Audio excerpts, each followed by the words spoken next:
You will hear a number of different recordings, and you will have to answer questions on what you hear.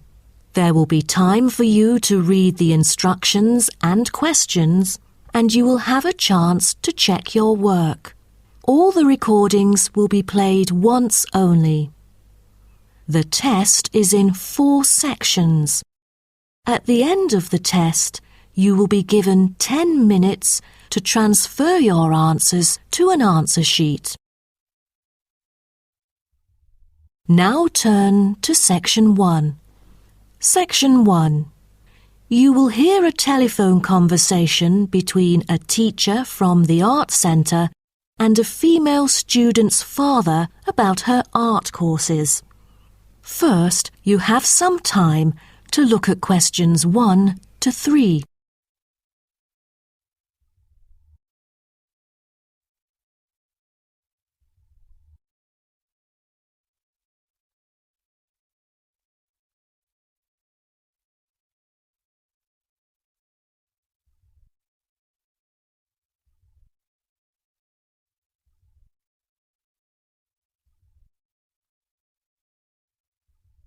You will see that there is an example which has been done for you. On this occasion only, the conversation relating to this will be played first.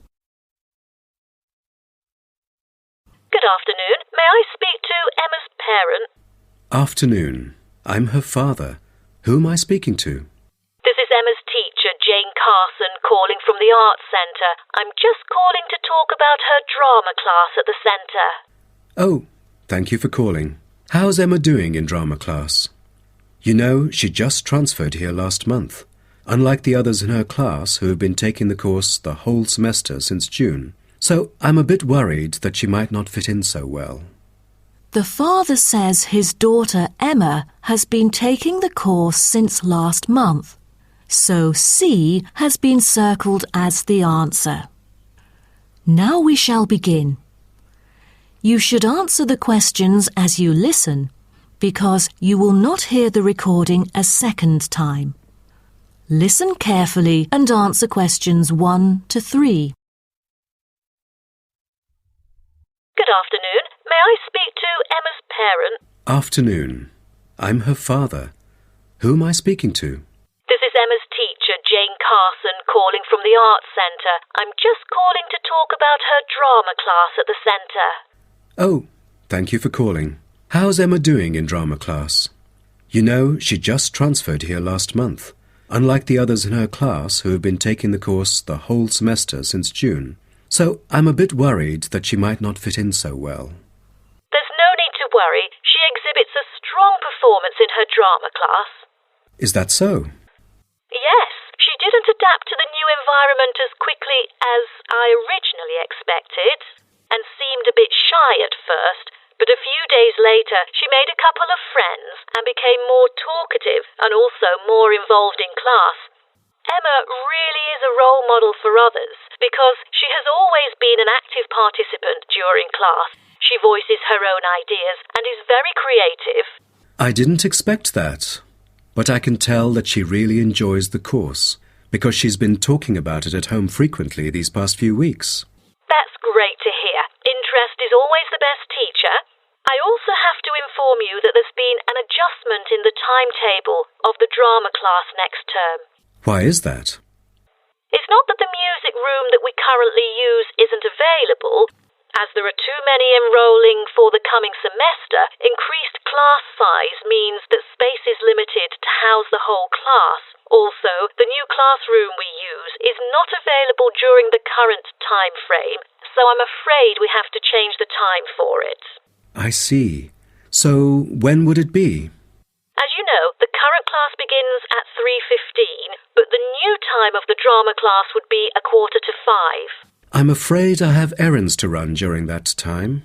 On the other campus, the class still begins at 3:15, but for the campus Emma goes to, it is the only time available for drama class. Oh, I see. I have to make adjustments to my course schedule then. No problem. Before you hear the rest of the conversation, you have some time to look at questions 4 to 10.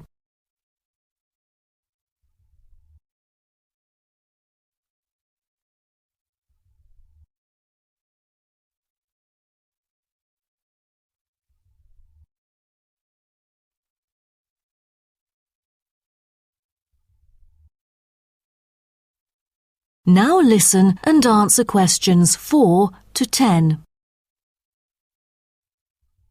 Miss Carson, I'm thinking about signing Emma up for another art course. I'm thinking about dance class. Dance class is a popular course here, a great choice for a child to shape up and have fun. But unfortunately, it is oversubscribed at the moment. I have to put you on the waiting list. That's too bad. What else can I choose from then? Could you give me some advice? Sure. Emma could take singing class as well. This would improve her musicality. Sounds good. When is that? It is held every Friday evening. That's too bad. Emma already has a swimming class earlier that evening. It will be too late for her to come home if she takes this course. There is also a vocal course available. Emma's got a great voice. I'm sure she'll stand out in the class. Tell me about it. The vocal course starts at 4:30 p.m. every Tuesday. It isn't fully booked yet. Great teacher, experienced and beloved by students. The price is a bit higher though. How much is it? It's $110. Oh, that's too much. Way over our budget. We have to cover the extra cost if we choose it. Or maybe Emma could take music class. What is it about? Learning about songs and musicals. Well, the students have the opportunity to play different instruments like the piano, drum and so on. They can also learn to write music under professional guidance. That's exactly what Emma is eager to learn. How much would it cost? It was $63 last term, but this term it is $85, $22 more than the original price. We can afford that. When does the course begin? The course starts on September the 7th. Can we start 1 week later, on September the 14th? My daughter will be on a trip to France with her mum on the 7th. No problem, and the teacher for the class is Jamal Curtis. Just contact him if you have any further questions regarding the course. Jamal Curtis? How do you spell Curtis? Oh, it's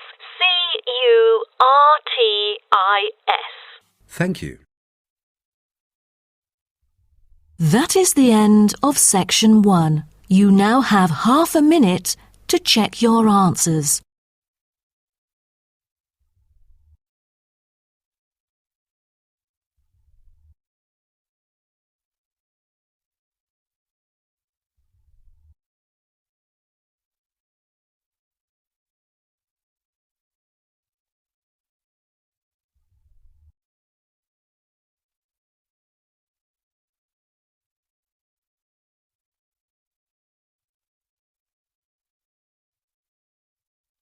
Now turn to Section 2.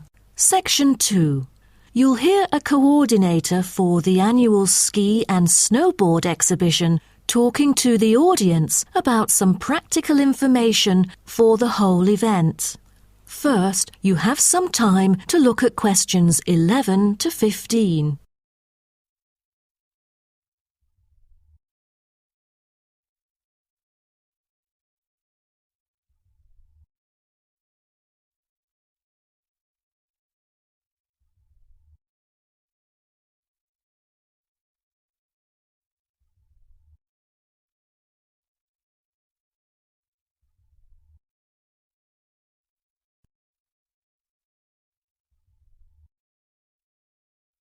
Now listen carefully and answer questions 11 to 15.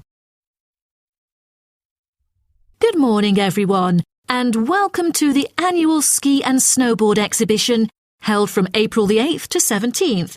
I am Mary Granger, coordinator of the event this year. The 10-day event features many highlights. As a snow sports lover, I know you are looking forward to a great time here. Now, I'd like to offer you some practical information about the whole event and what to expect from it.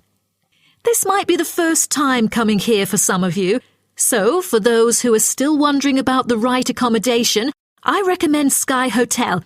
It has its own health and sports clubs, just like most of the hotels here, but I love it because of its incredibly cosy beds, which guarantees good rest after an exhausting day of exploration. If you haven't brought your own equipment, like poles, boots and skis, they are available for purchase or rent at Ski Set or Snow Rental. The exhibition this year provides a colourful look into the history of skiing and an inspiring peek into the future prospects of the sport. Apart from the fascinating photo exhibitions and the most up-to-date skiing gear like always, this year we have added 4 computers which can imitate the process of skiing, ensuring the same physical activity and sensations that appear during the skiing process on downhill slopes. But I have to warn you that it might be quite time-consuming to line up for the free trial experience. Many have posed the question as to how to enter the skiing and snowboarding competition. Well, rather than filling out the back of the entrance ticket or bombarding the committee with emails, the most effective method is by checking out the exhibition newsletter delivered every month for availability. At the most beloved local event, the exhibition has also drawn attention from the press. Last year, massive media coverage was on the worrisome amount of snowfalls. In order to avoid the same predicament, several artificial skiing slopes have been built. With more participants this year, we have lowered the entrance fee, which has been widely reported to local newspapers. A bonus for our participants is the ski programme. It offers a wide variety of lessons and sessions with qualified instructors, ensuring that all ages and abilities are catered to, from the first-timers to seasoned amateurs. I strongly advise you to sign up for the programme, as it is offering an unprecedented 30% discount. That's mainly because we are cooperating with the programme organiser, who promises affordable prices only for the participants of the festival this year. Before you hear the rest of the talk, you have some time to look at questions 16 to 20.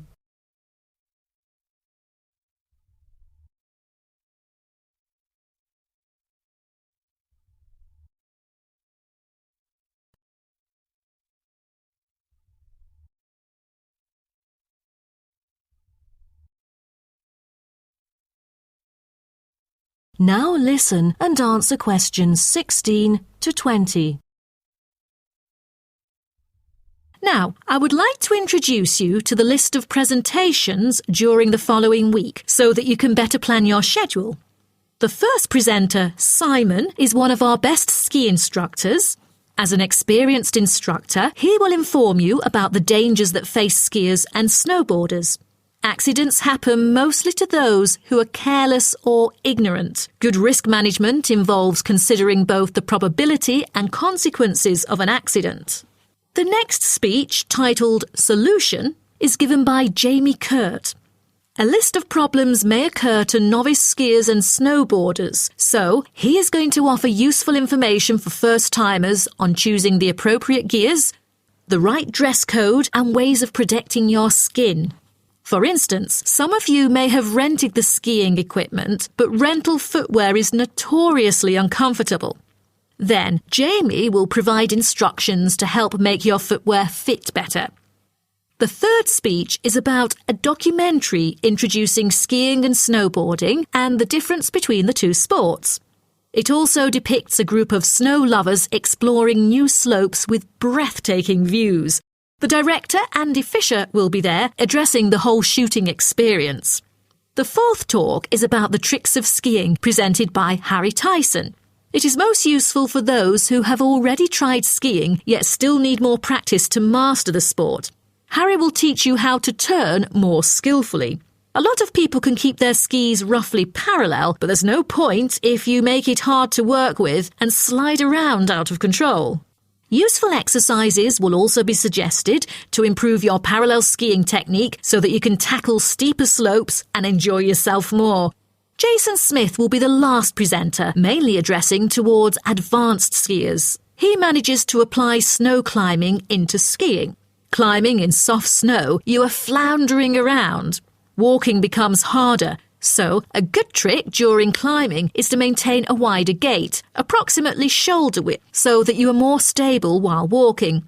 This works for skiing as well. That is the end of section 2.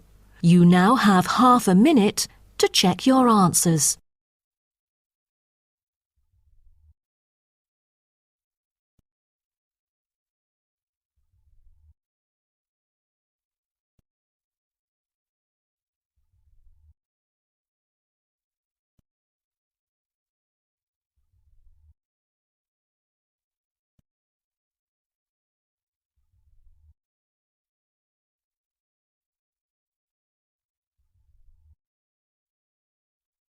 Now turn to section 3. Section 3. You will hear a student called Jerry discussing a pedagogy course with his tutor. First, you have some time to look at questions 21 to 23.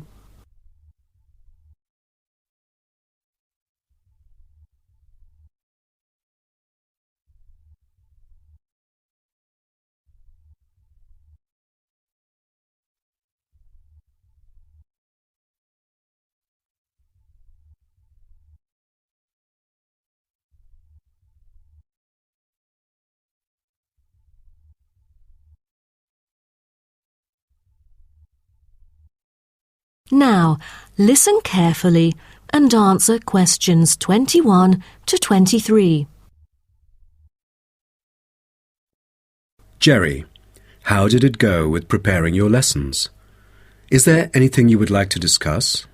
Well, this is actually the first time that I have ever taught in an elementary classroom. After 8 years of learning pedagogy, I want to practice what I've learned in an instructive manner. But I'm a bit stuck right now. The topic I want them to research is a bit hard for pupils. I'm afraid that they won't be able to handle it on their own. So I need new ideas on designing more effective teaching methods. Mr. Carter, do you have any suggestions?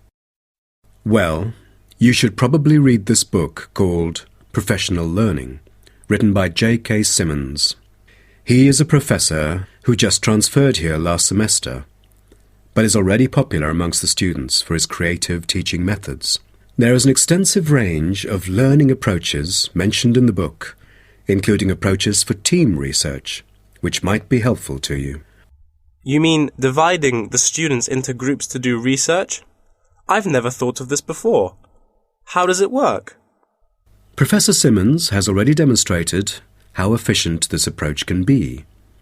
Basically, it aims to increase cooperation between students so they can present the results in a collaborative fashion. It helps them to develop their own voice and perspective. I'll check out the book as soon as possible. It seems I can borrow some of the essential concepts and work them into my course design.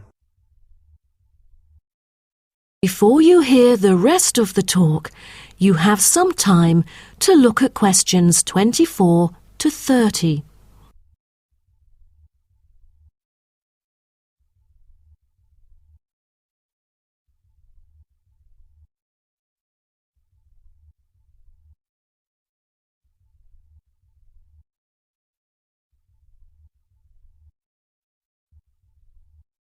Now listen and answer questions 24 to 30. Well, I was thinking maybe I could use both observation and non-observation as a part of my teaching methodology. Could you take a look at my teaching plan? Sure. What kind of observational methods do you have in mind? For the observational part, I intend to include 2 approaches. First, the pupils can assess each other's behavior. I feel that reviewing fellow students through criteria-based reference evaluation allows constructive feedback. It can also improve their understanding of the subject material. That's a smart move for a large class that would be hard to observe all by yourself. Also, you might want to get the feedback from several different individuals rather than just one. So how do you plan to carry out the peer assessments? Oh, every pupil will be required to write a diary. which includes group projects, presentations, and in-class discussions. They'll put down their remarks. I'll collect them on a regular basis, which can also help me see whether they can keep up or not. Good. What else do you intend to do? Besides that, I also plan to do video recording. I've already purchased a camera, just in case I miss anything important. I can go back and review their performances anytime I want. Would you record every in-class activity? No, I'll just keep track of an in-class simulation, which would require every pupil to fully participate. Students will act as members of a city council meeting, discussing issues like whether or not prohibition should be instated in the United States. This kind of teaching method is both inspiring and challenging. I can't wait to see how yours works out. Do send me a copy of the assessment afterwards, will you? No problem. So, what do you have in mind for the non-observational approaches? Well, my plan is to quantify the statistics. Numbers do not lie. It is the most direct way to measure their performance. See how well they've learned. Where does the data come from? I'll evaluate the test results, including the midterm, final exam, and pop quizzes, which would only take up about 40% of the overall assessment. Sounds like a lot of tests and assignments. Please remember that you don't want to wear out your students. Keeping them engaged is the key to efficient learning. Once they are exhausted, they just stop trying. Oh, I haven't thought about that. You are right. I don't want to frighten them with tons of assignments and exams. I'll make note of that. Thanks for the advice. I remember last time you mentioned questionnaires, right? That's true, but it is not for my students. In fact, they have to design their own questionnaires and choose the respondents using the internet. As a complement of other teaching activities, it would deepen the creative learning process. Is that all? Oh, the pupils will have to conduct interviews of their own, and for this, they get to choose anyone they like, including relatives, friends, and acquaintances to answer the questions. Seems to me that you have figured out most of your teaching methods, but you still need to polish some of the activities. That is the end of section 3. You now have half a minute to check your answers.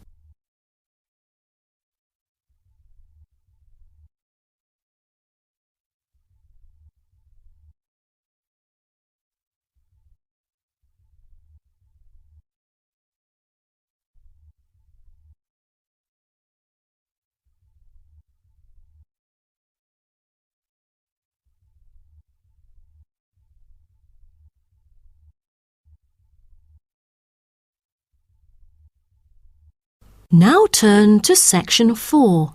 Section 4. You will hear part of a lecture about urban migration. First, you have some time to look at questions 31 to 40.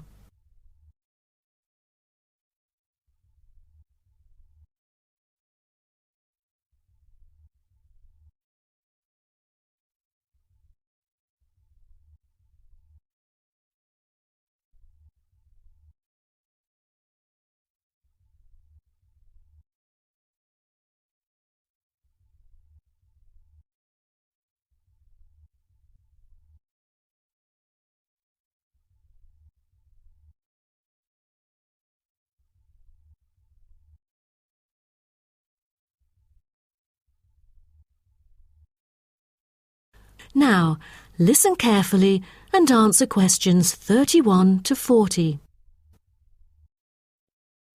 Good afternoon, and welcome to my talk on urban migration today. The world has experienced unprecedented urban growth in the recent decade.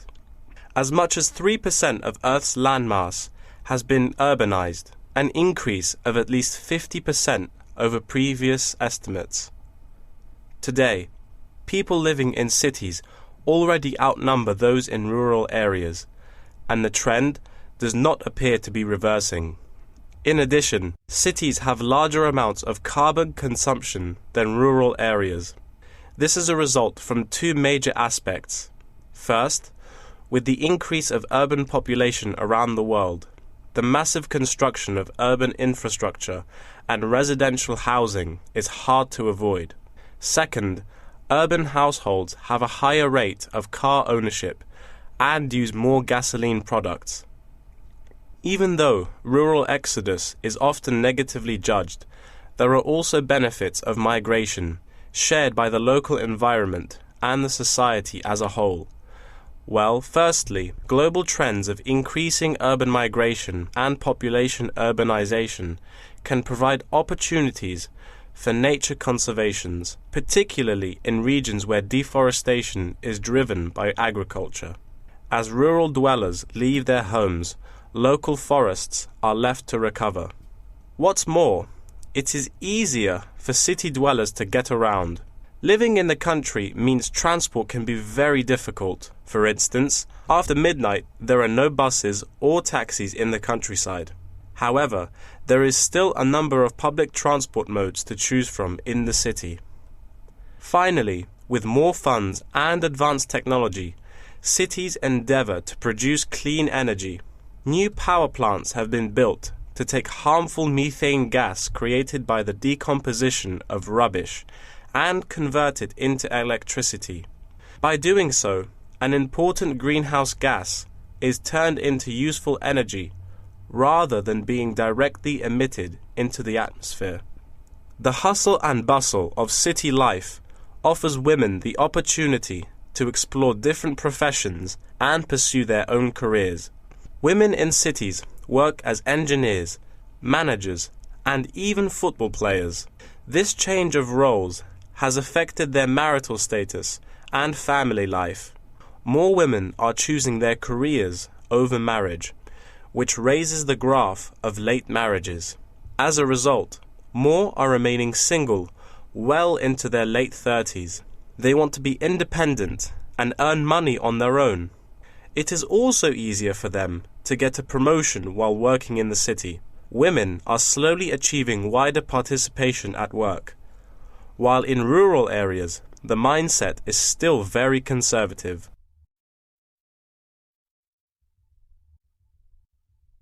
However, cities also change the way that humans interact with each other and the environment, often causing multiple problems. In general, urban wages are significantly higher, so moving to the city is an opportunity to earn what was impossible in rural areas. However, the wage difference is often offset by the higher cost of living and absence of self-produced goods, including subsistence farming. A sizable proportion of new corners attach greater importance to money and gradually abandon their former way of life, thus risking losing their culture. These new city residents are also faced with another problem. According to statistics, crime rates are significantly higher in densely populated urban regions than in rural areas. For instance, property crime rates in our metropolitan areas are 3 to 4 times as high in comparison to the rates in rural communities. Immigrants, upon arrival into cities, typically move into the poor, blighted neighborhoods because that is where they can afford to live. Crime in these areas is high and reflects poor living conditions, as these neighborhoods experience great levels of poverty. This pattern also occurs for violent crimes, which is much more common in large urban areas than elsewhere.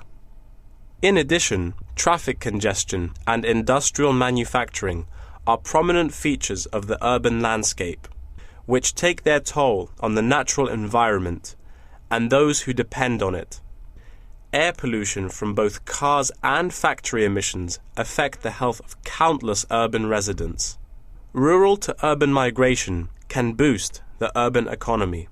With a better economy, cities provide their residents with better welfare, but the concentration of services and facilities such as education, health, and technology in urban areas inevitably contributes to greater energy consumption. Another problem with life in the city is traffic congestion. It makes people late to work and thus stresses us out before we even get there. Deliveries can't arrive on time, gas costs money. The quality of life of those commuters starts to decline. What's worse is that if congestion makes it harder to match the right workers to the best jobs, it is economically inefficient as well. That is the end of section 4. You now have half a minute to check your answers.